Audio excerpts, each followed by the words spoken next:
गई इंदिये सुकाये, जोगे वेदे कसाय नाणेय, संजम दंसन लेसा, भव्या सम्मत सन्नी आहारे. गुणजीवा पज्यती, पाना सन्नाय मग्गना ओय, उवो गोविय कमसो, विसम तु परुवणा बनिया. झाणाविय पज्जाविय, जाह्य कुलकोडी संजुआ सव्वे, गहनादियेन बनिया.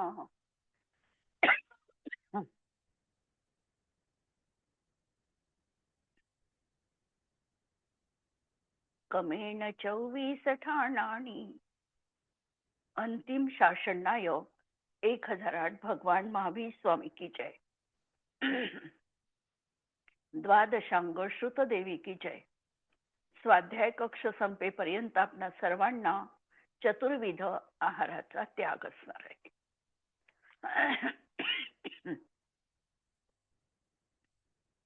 24 ठाण चर्चा आपण बघतो आहे आणि या चर्चा अंतर्गत ध्यानाचं प्रकरण आमचं सुरू आहे.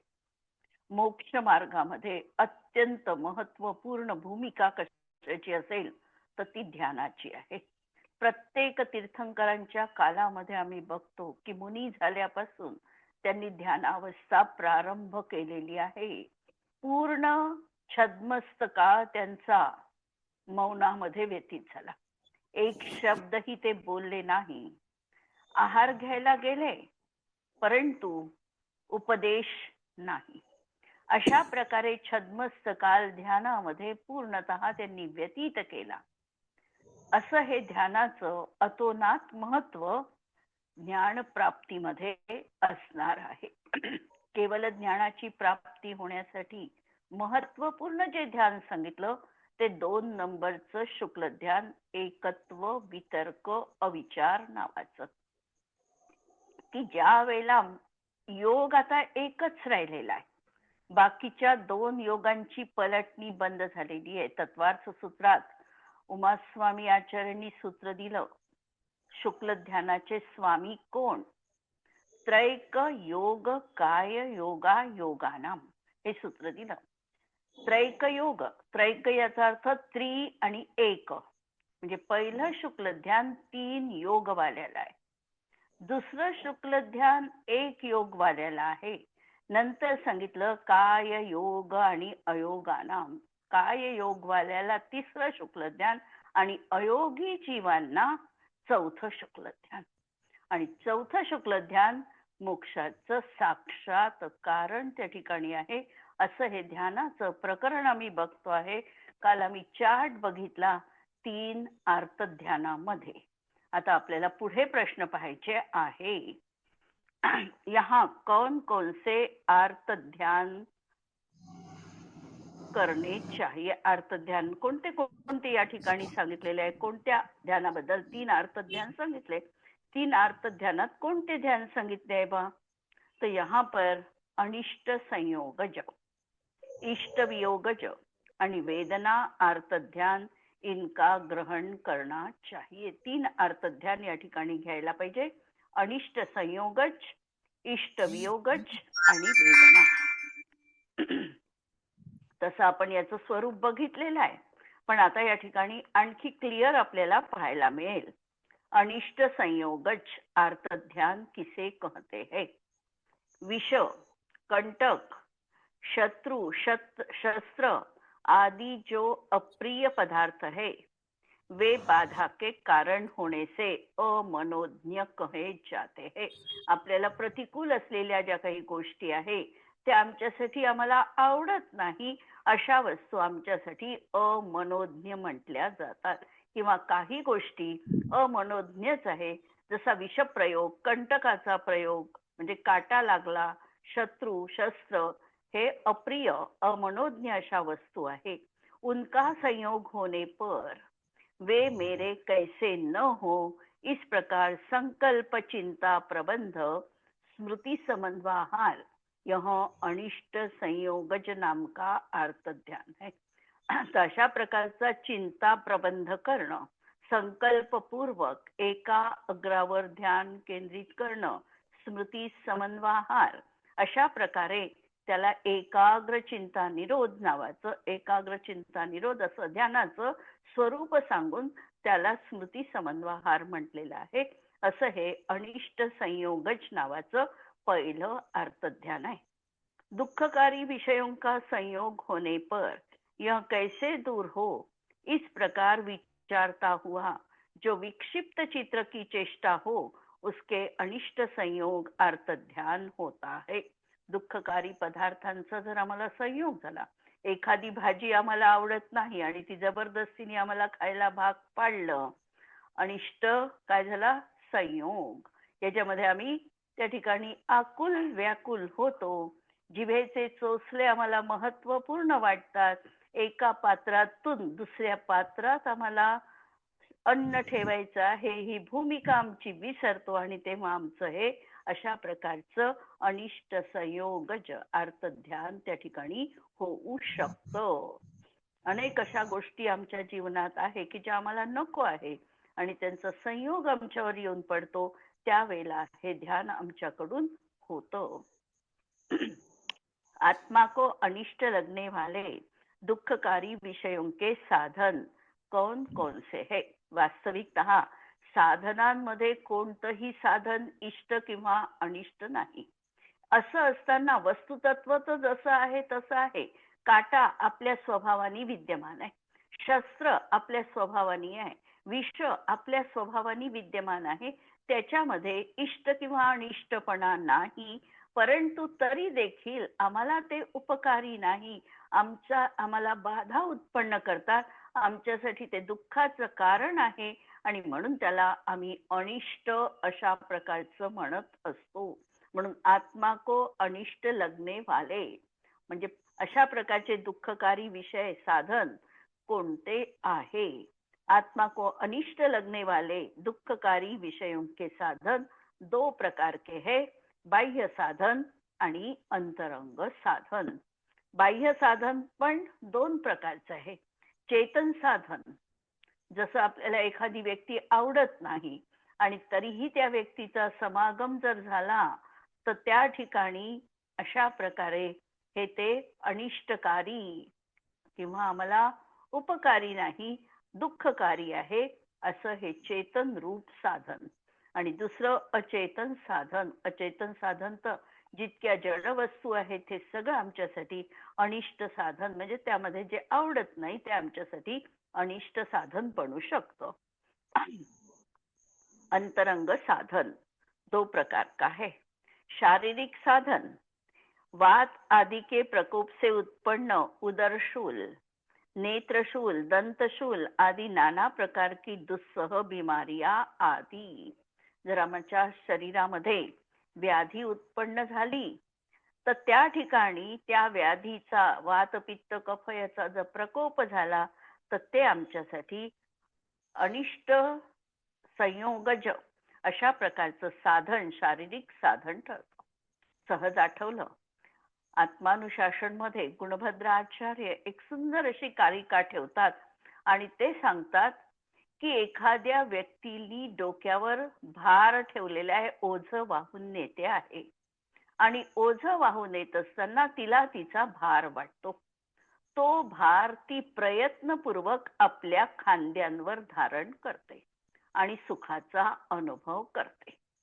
या ठिकाणी लक्षात घ्या, शरीरावरचा भार कमी झालेला नाही, फक्त डोक्यावर जो भार होता तो खांद्यावर घेतलेला आहे.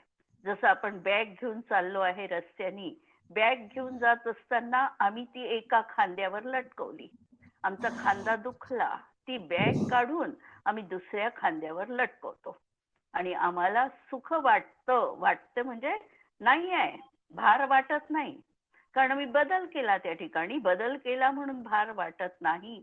पण आचार्य या ठिकाणी सांगतात की तू डोक्यावरचा भार खांद्यावर घेतला तरी देखील भार तर कायमच राहिला. त्याप्रमाणे या मुळातच जे काही आमचं उदरशूल आहे, नेत्रशूल आहे, दंतशूल आहे, हा भार, हे दुखणं आमचं कमी झालं तर आम्हाला सुखाची अनुभूती होते. परंतु आचार्य पुढे सांगतात की मुळात शरीरच रोगांचं माहेरघर आहे आणि त्या शरीर तुला प्राप्त झालं, इथे मात्र तुला दुःख जाणवत नाही. किती शोकांतिका. आत्मानुशासन, आत्म्याचं अनुशासन कसं करायचं या संदर्भात आलेला हा श्लोक. तर अशा प्रकारे उदरशूलावरून आठवलं की उदरशूल, नेत्रशूल, दंतशूल आदी नाना प्रकारच्या दुस्सह बिमारी आहे, रोग आहे, तिथे तर आम्हाला दुःख वाटतं. पण आमचं शरीरच मुळात क्लेशदायक आहे, दुःखदायक आहे, हे मात्र आम्हाला जाणवत नाही. जेव्हा जाणवेल तेव्हा धर्मध्यान आहे आणि जेव्हा जाणवत नाही त्यावेळेला अर्थध्यान आहे. नंतर मानसिक साधन, शोक, अरती, भय, उद्वेग, विषाद आदि विषसे दूषित जो जुगुप्सा तथा दौर्मनस्य, बेचैनी आदी विकार है. आज आपण बघतो सगळ्यात जास्त रुग्ण कोणते आहे? शारीरिक रुग्णापेक्षा देखील मानसिक रुग्णांची संख्या आज दिवसेंदिवस वाढत आहे. मानसिक दुःख, आम्हाला लाईक केलं नाही कुणी, आम्हाला दुःख वाटतं. आमचे एवढे फॉलोअर्स आहेत, आम्हाला सुखाची अनुभूती होते. हे सगळं काय आहे? हे सगळं आजच्या या 22व्या 21व्या शतकामध्ये आलेल्या या सगळ्या नवनवीन कल्पना आहे आणि या नवनवीन कल्पनांनी आम्ही ग्रस्त झालेलो आहे आणि आमची मजल आत्महत्या किंवा आत्मघात करण्यापर्यंत देखील जात आहे. अशा प्रकारचं हे मानसिक साधन, हे देखील दुःख, वे सभी दुःखों के मानसिक साधन है. नंतर दुसरं ध्यान कोणतं सांगितलं? इष्टवियोगच आर्तध्यान. मनोज्ञ वस्तु के वियोग होने पर, आम्हाला एखादी आवडणारी वस्तू आहे आणि तिचा वियोग झाल्यानंतर उसकी प्राप्ति की सतत चिंता करना दूसरा आर्तध्यान है. मनोज्ञ अर्थात अपने इष्ट, पुत्र, स्त्री, धनादि के वियोग होने पर उसकी प्राप्ति के लिए संकल्प अथवा निरंतर चिंता करना दूसरा इष्ट वियोगज नाम का अर्थ ध्यान कहलाता है.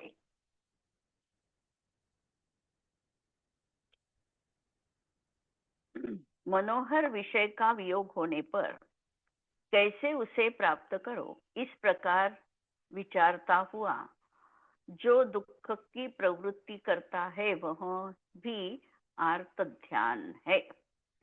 स्वदेश के त्याग से, द्रव्य के नाश से, मित्रजन के विदेश गमन से, कमनीय कामिनी की वियोग से उत्पन्न होने वाला इष्ट वियोगच आर्त ध्यान है. अशा प्रकारे आपल्याला प्रिय असणारी वस्तू जर आमची त्या ठिकाणी तिचा विरह झाला किंवा आता आम्हाला एखादा, आम्ही समजा व्यवहारातलं जर उदाहरण घेतलं तर आम्ही एखादा सेट घेतलेला आहे आणि त्याच्यातला एखादी वस्तू जर हरवली किंवा फुटली तर काय होतं? नवीन कार घेतली आणि त्या नवीन कारेला बाहेर उभी असताना कोणीतरी खरोज किंवा ब्लेडनी एखादा वरखंडा उमटविला, काय परिस्थिती होते? इष्ट वियोगच आर्तध्यान. नंतर आत्मा को इष्ट लगने वाले मनोज्ञ सुख के साधन कौन कौन से है. मनोज्ञ साधन, आता जसं अमनोज्ञ साधन सांगितले, आत्मा को इष्ट लगने वाले मनोज्ञ सुख के साधन भी दो प्रकार के है, बाह्य साधन आणि अंतरंग साधन.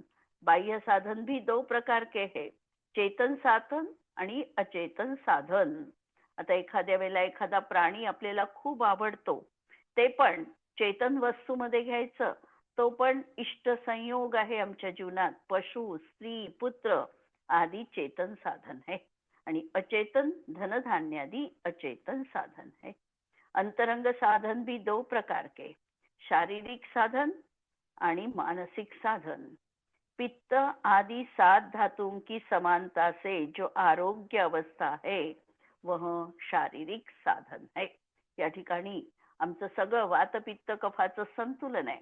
म्हणून आयुर्वेदामध्ये म्हटलं जातं की पहिलं सुख निरोगी काया, दुजा सुख घर में हो माया. अशा प्रकारचं हे सुख शारीरिक अनुकूलता आहे आम्हाला, तर आम्हाला त्या ठिकाणी सुखाची वेदना होते. आणि दुसरं सांगितलं मानसिक साधन रती, तिकडे अरती घेतलं होतं, इथे अशोक, शोक न होणं, अभय आदि से उत्पन्न जो सौमनस्य आदि है वे मानसिक साधन है. तीसरा वेदना धर्म ध्यान किसे कहते हैं? वात पित्त कफ के प्रकोप से उत्पन्न हुए शरीर की नाश करने वाले वीर्य के प्रबल और क्षण क्षण में उत्पन्न होने वाले कास, श्वास, भगंदर, जलोदर, जरा, कोढ़, अतिचार, ज्वरादिक रोगों से मनुष्य को जो व्याकुलता होती है उसे अनिंदित पुरुषों ने रोग पीडा चिंतन नाम का अर्थ ध्यान कहा है. ज्ञानार्णव मधलं की वात पित्त आणि कफ यांचं संतुलन ज्या वेळेला बिघडतं त्यामुळे शरीरामध्ये अनेक प्रकारच्या रोगांना उत्पन्न करतात. वातपित्त कफाचा प्रदोष झाला की अशा प्रकारच्या रोगांची प्राप्ती होते. आणि हे रोग कधी कधी तर काही कारणांनी शांत होण्यासारखेही असतात, यत्न साध्य पण असतात आणि काही काही असाध्य पण असू शकतात. अशा प्रकारच्या या रोगांमुळे जी वेदना अंतरंगामध्ये होते, शरीराशी आम्ही एकाकार संबंध मांडतो, तिथे अनुभूती घेतो आम्ही हे, आणि त्यामुळे आम्हाला जी काही वेदना आम्ही अनुभवतो तर त्या वेदनेमध्ये एकाग्र होणं, वेदना अशा प्रकारचाच तिकडे भाव असणं, हे वेदना नावाचं आर्तध्यान झालं. इस आर्तध्यान वाले के 5 काय योग होते हैं. आता प्रश्न विचारला की कोणत्या आर्तध्यानामध्ये 5 काय योग असतात. 5 काय योग असतात म्हणजे कोणते 5 काय योग? आहारक मिश्र सोडून औदारिक मिश्र, वैक्रियक मिश्र आणि कारमान अशा प्रकारचे 5 काय योग कोणत्या आर्तध्यानात राहील? पहले, दूसरे और चौथे इन 3 गुणस्थान वाले आर्तध्यानी के 5 काय योग होते हैं. पहिल्यातही आहे, दुसऱ्यातही आहे, तिसऱ्यात का सोडलं?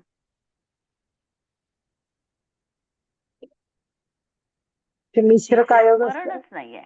मिश्र काय योग तर मरण नाही आहे त्या ठिकाणी, आणि त्यामुळे तिसरं गुणस्थान सोडलं. पहिलं, दुसरं आणि चौथं, कारण तिथे मिश्र अवस्था होऊ शकत नाही, म्हणून आम्हाला तो भेद लावता येत नाही. मग 5 काय योगाची संख्या जमत नाही, आणि म्हणून पहिलं, दुसरं आणि चौथं या 3 गुणस्थानात आर्तध्यानचे 5 भंग, 5 भेद असतात. औदारिक मिश्र, वैक्रियक मिश्र आणि कारमान कायोग.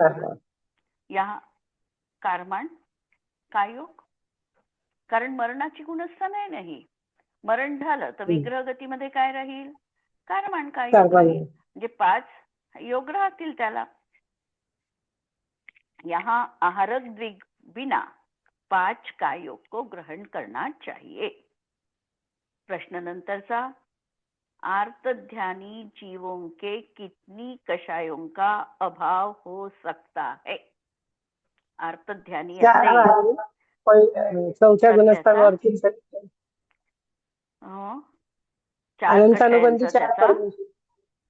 अभाव होऊ शकतो. या 3 आर्तध्यानाच्या अपेक्षेने, या 3 आर्तध्यानाच्या अपेक्षेने त्याला 4 कषायांचा अभाव असू शकतो. अनंतानुबंधी, क्रोधमान, मायालोभ, क्षायिक, सम्यक दृष्टि की अपेक्षा, आश्रव के प्रत्यय की अपेक्षा, संज्वलन चौकड़ी के बिना 3 चौकड़ी कषाय संबंधी आश्रव के प्रत्ययों का अभाव हो सकता है. कारण 6व्या गुणस्थान पर्यंत आहे. 6व्या गुणस्थानाच्या अपेक्षेने पाहिलं तर त्याला अनंतानुबंधी पण नाही, अप्रत्याख्यानावरण पण नाही, आणि प्रत्याख्यानावरण पण नाही. या 3 म्हणजे चौकडीचा म्हणजे 12 कषयांचा त्याला अभाव 3 अर्थध्यानामध्ये होऊ शकतो. सामान्य कथन पाहिलं तर सामान्य कथनामध्ये आम्ही लावू शकतो की 3 अर्थध्यानी हे आत्ता सांगितलेले हे 6व्या गुणस्थानापर्यंत जाऊ शकतात आणि 6व्या गुणस्थानात 12 कषयांचा त्यांना अनुदय आहे. या अपेक्षेने पण आम्हाला हे लावता येतं. सम्यक्त्वाच्या अपेक्षेने बघितलं तर 4 लावू शकतो आणि बाकी याच्या अपेक्षेने बघितलं 6व्या गुणस्थानाच्या अपेक्षेने तर 12 लावायचे. 3 अर्थध्यानी के कौन कौन सा संयम नहीं हो सकता. सूक्ष्म कोणते संयम सांप्रदाय लागले आपण सूक्ष्म सांप्रदाय आणि यथाख्यात संयम त्यांना होणार नाही. असंयमी ते असू शकतात, देश संयम असू शकतो, सामायिक छेदोपस्थापना त्यांना असू शकते आणि परिहार विशुद्धी पण असू शकते. याच्या पुढे मात्र सूक्ष्म सांप्रदाय 10व्या गुणस्थान त्यांचं अर्थध्यानामध्ये होणार नाही. कारण 7व्या पासून पुढे शुक्ल ध्यान सुरू होतं म्हणून अर्थध्यान तिथे राहत नाही आणि यथाख्यात तर पुढे आहे 11-12 मध्ये, त्या ठिकाणी त्यांना अर्थध्यानाचा प्रश्नच नाही. अर्थध्यानी सम्यक दृष्टि जीव के आहारक अवस्था कहाँ कहाँ पाई जाती है. अर्थध्यानी सम्यक दृष्टी जीव आहे, त्याची आहारक अवस्था कुठे कुठे असू शकते.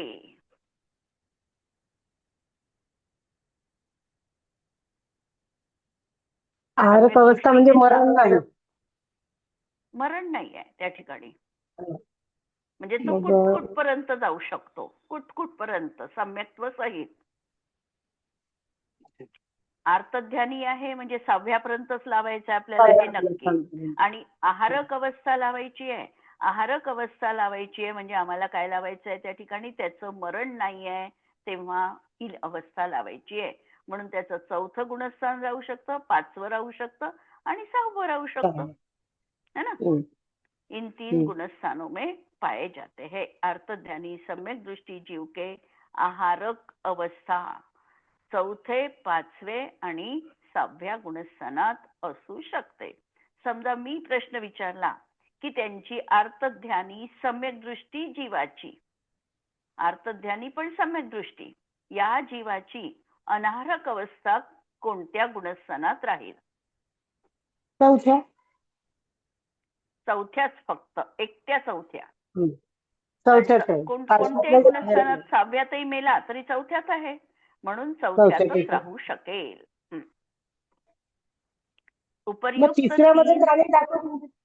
तिसऱ्यामध्ये पण तर सम्यक दृष्टी आहे ना. तसा नाही, सम्यक कुठे आहे, त्याचं मिश्र आहे, त्याला सम्यक नाही म्हटल्या जात.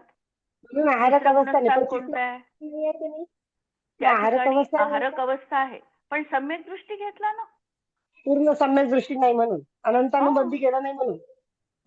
नाही, अनंतानुबंधी तर तिसऱ्यात नाही आहे, पण अनंतानुबंधी नसली तरी हे पहा, तिसऱ्या गुणस्थानात कशाचा उदय आहे, सम्यक मिथ्यात्वाचा उदय आहे.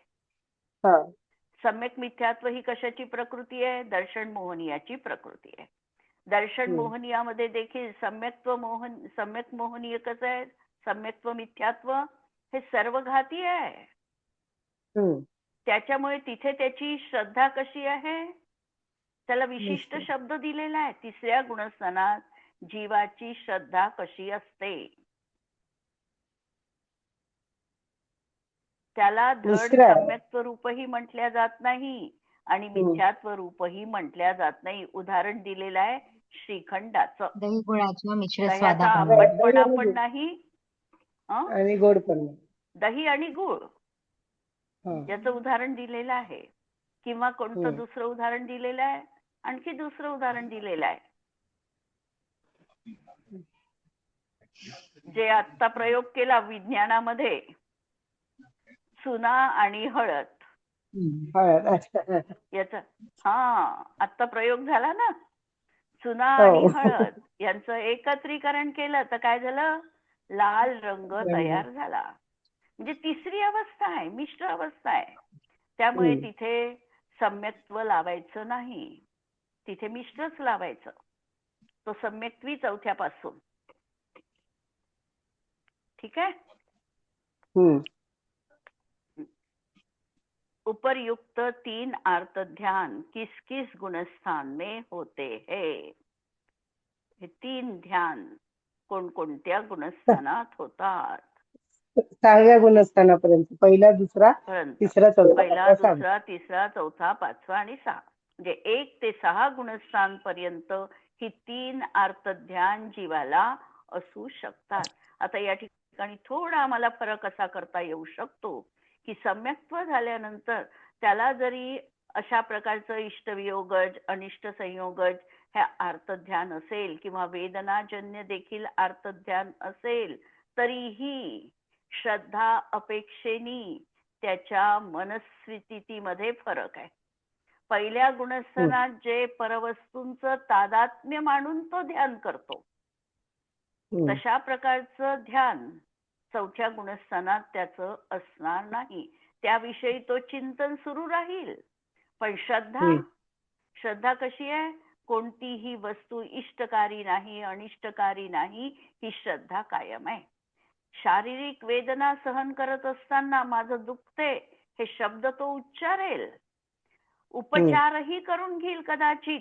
स्थविरकल्पी मुनी असतील तर उपचार करतील, जिनकल्पी असतील तर उपचार पण करणार नाही. स्थविरकल्पी असतील तर थोडी मृदुता धारण करतील. परंतु शरीर माझं आहे ही श्रद्धा मात्र त्यांची असणार नाहीये. ध्यान होऊ लागलेलं आहे अर्थध्यान, पण तरीही श्रद्धेतून मात्र तशा प्रकारची एकत्व मान्यता शरीराविषयी असणार नाही. हा फरक आहे. जरी ध्यान सगळ्या ठिकाणी आहे तरी या ध्यानामध्ये देखील आम्हाला फरक करावा लागतो. पहिल्या गुणस्थानासारखं अर्थध्यान 6व्या गुणस्थानवरती मुलींचं कदापिही असणार नाही. फरक आहे.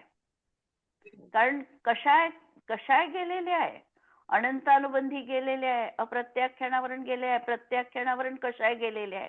जर 12 कषायांचा त्या ठिकाणी अनुदय आहे 6व्या गुणस्थानात आणि त्यांना वेदनेनी त्रस्त आहे, वेदना त्यांच्या जीवनात आहे, तरी देखील 6व्या गुणस्थानात जर त्यांना कायम राहायचं असेल आणि असतील ते 6व्या गुणस्थानात, तर त्यांच्या आवश्यकांमध्ये फरक पडणार नाही.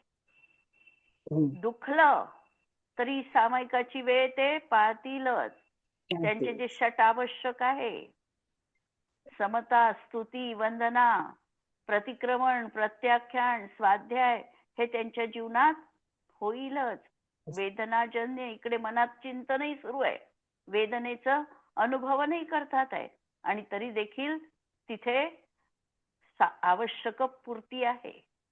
पहिल्या गुणस्थानात असेल तर गरज नाही आहे याची, ते तर अनंतानुबंधी त्याच्यामध्ये हाय हाय करतच राहील. अशा प्रकारची ध्यानामध्ये देखील बदल असणार आहे. म्हणून जरी 1 ते 6 पर्यंत तरी आम्हाला त्या ठिकाणी फरक करता यायला हवा आहे. आता एक व्हिडिओ आला होता, नमोकार धामचं हे झालं की नाही, पंचकल्याणी, त्याच्यानंतर सगळे मुली इकडे तिकडे वापस जाताना एक इथे आला अश्रूंचा महापूर, असा त्या व्हिडिओचा हे होतं, युट्यूबवर आला होता. म्हणजे सगळे मुली आता पुन्हा वापस निघाले तेव्हाचा होता तो. तर ते पण असं म्हणजे अर्थ ध्यान झालं, पण तिथे रडत होते, म्हणजे अक्षर पाणी निघत होतं त्यांच्या डोळ्यातून. हो आहे ना, ते पण एका अपेक्षेने अर्थ ध्यानच आहे. कोणतं झालं ते इष्टवियोगज. इष्टवियोगज नावाचा अर्थ ध्यानच आहे. पण आमच्यासारखं रुदन अनंतानुबंधी जनित आहे. म्हणजे समजा वरून वरपांगी सेम दिसलं, सेम वाटेल, पण तरीही फरक असणार आहे. आता दक्षिणेमध्ये आत्ता एका महाराजांना, विद्यासागर महाराजांना आचार्य पद दिलं वर्धमान सागर महाराजांनी. खालचे आहे, दक्षिणेतले आहे ते वर्धमान सागर महाराज, आणि त्यांनी विद्यासागर नावाच्या, खूप ज्ञानी आहे ते विद्यासागर महाराज, पण त्यांना आचार्य पद दिलं. आचार्यपद देत असताना त्यांच्या डोळ्यातून घळघळा अश्रू आले. अगदी सगळ्यांनी पाहिलं ते. तो आता हे झाल्यानंतर आम्ही त्याला काय म्हणू? आता हा काय झाला? इष्ट संयोग झालेला आहे आता त्यांना. आचार्यपद मिळालं म्हणजे आनंदाश्रू पण आहे. एक वेळ गुरूंचं कर्तव्य मला पार पाडावं लागतंय असाही भाव आहे. हे सगळं असताना सुद्धा आमच्यासारखं त्या ठिकाणी आर्तध्यान त्यांचं असणार नाही.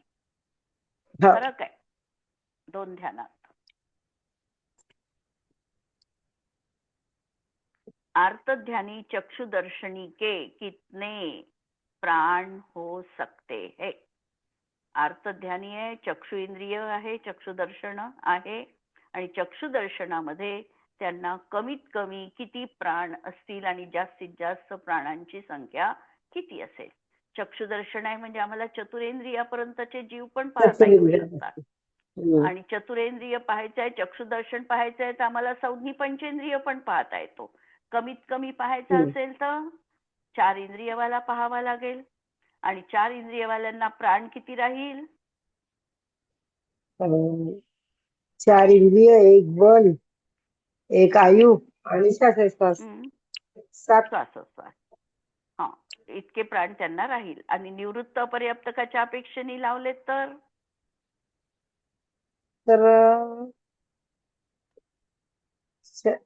4 इंद्रिया, 1 बल आणि श्वासोच्छ्वास कमी करावा लागेल. म्हणजे 4 आणि 5 आणि 1 6 असे प्राण आम्हाला आर्तध्यानीला कमीत कमी निवृत्त अपर्याप्तक अवस्थेने. पर्याप्तक अवस्थेने लावायचे असेल तर 4, नंतर वचनबल आणि काय बल 2, 4 आणि 2 6, 7 आणि 8 लावावे लागतील. आयु आणि श्वासोच्छ्वास. ठीक आहे. 8 पर्याप्तकाच्या अपेक्षेने, निवृत्त पर्याप्तकाच्या अपेक्षेने, 4 आणि 2 6 आणि 1 7, 4 आणि 1 5 आणि 1 6. आणि जर तो संज्ञी पंचेंद्रिय आहे असं आम्ही गृहीत धरलं तर 10. आणि निवृत्त पर्याप्तक अवस्थेच्या अपेक्षेने 7. अशा प्रकारे चक्षुदर्शनामध्ये आम्हाला प्राण पाहता येतात. बाकीचं प्रकरण उद्या पाहू.